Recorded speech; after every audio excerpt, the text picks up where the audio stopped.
Dick, alam ko marami na yung pag-uusapan. Isa dito yung mga batang Riles. Yes. Pero hanggang ngayon, hindi pa rin mawala-wala sa aking isipan. Alam niyo po yung algorithm. Pag ito ang nadiskubre ko, hindi naman ako social media, no?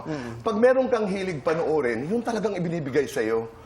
Kaya yung dead na si Lolo, araw-araw yata, siguro Sunday lang ang pahinga noon sa akin. But that's a brilliant scene. Paano yun? What was that experience Siguro like? maganda doon, sumalangit nawa si Soxy.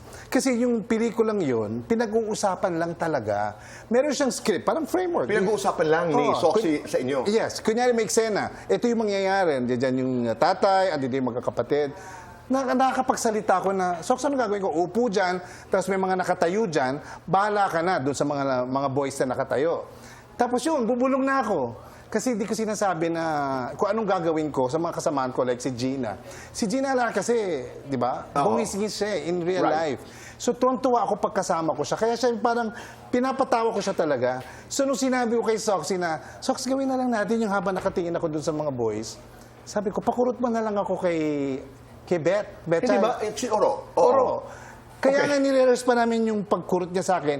Sabi ko, medyo matagal para aray! Yung mahaba.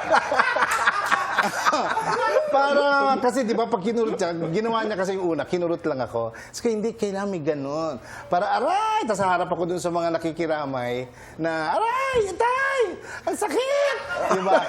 So pinalalabas ko, nasaktan ako dahil nawala siya. Sandali ha, sandali. Saan si Chang Susan, halika. Magpapaturo ako because I wanna do that scene. Oo, i-direct ako ni Kuya Dick. Sandali. Nasaan si Bonito? Bonito J. Oo. Ikaw si Soxy, ako ikaw. Ako si Direk. Okay. Ikaw dito si Oro. Oo. Ang dakilang Uro. Ikaw, nandito, nandito ka, mag-isa. Tapos, nakatayo ka, nakaganyan ka lang. Pangarap ko po ito. Yeah. Nakaganyan ka lang. Dito dapat Pakyut ka dyan, pakyut. Tapos nandyan yung coffin, di ba? Yung parang, tapos patingin-tingin. I-direct mo na lang ako, Kuya Dick. Yeah. Tapos, Susulyap-sulyap doon. Susulyap-sulyap. Pa-charming, pa-cute. Pero kunyari, may pagka-isnabera pa rin, pero nagpapa-charm. Yan. Tapos, yung kapatid mong isnabera na pakialamera, si Oro. Si Oro. Ayan. Titingin mo, double take. Ano ginagawa nitong kapatid ko? Tapos, kurutin mo na siya ng matagal. I-practice mo yung kurot, ha? Baka masakit. Yung parang iniikot. Ganon. Okay. Kuya, Dick, ipakita mo nga muna, tapos gagayahin ko. Gagayahin ko. Hindi, gagayahin ko talaga. Talaga? Ilusyon ko diba? ito. Umupo. Lights, Nasa corner ko. camera, Okay. action!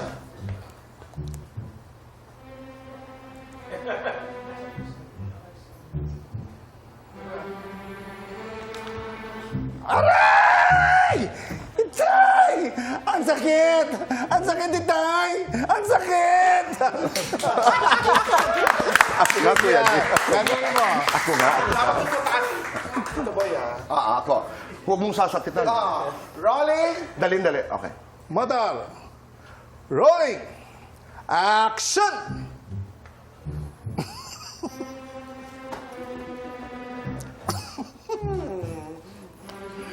Aray!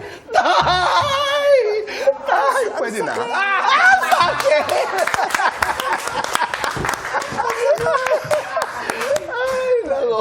Yun ang talagang sina hanggang umiikot pa rin. Araw-araw pinapanood ko. Oo nga eh. Oo, that's my happy pill every day. At saka siyempre lahat ng mga pelikulang ginawa ni Maria, lahat ni Carmi, Tsaka kahit saan ako magpunta kay Boy, parang minsan nagiging tawag niya na yun. Kaya nakita ko, aray! Parang mapapatingin na ako. Yung palang inuulit nila, yung napanood nila, dead na si Lolo. Yun yung naging entry natin sa foreign, sa Oscars. That's right. I just want to say thank you.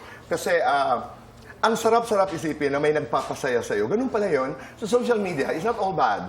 You know, meron talagang algorithm na kung gusto mong sumaya, dun ka. And that's one scene na halos napapanood ko talaga araw-araw. Totoo talaga yun. But anyway, the last time you were here, sabi nga ni RD, our head writer, ay sumayaw na kayo ng Rick Astley. Kasi maraming mga batang hindi nakakaalam that you were the Rick Astley of the Philippines. Wow. Sumikat ulit kasi ngayon sa TikTok yung ating sayaw. Di ba? Oo nga. Napanood mo? Yung ginawa natin dito nila Carmi. Yes, oo. Sabi ko, si Kuya Dick ang sumasayaw niyan dito.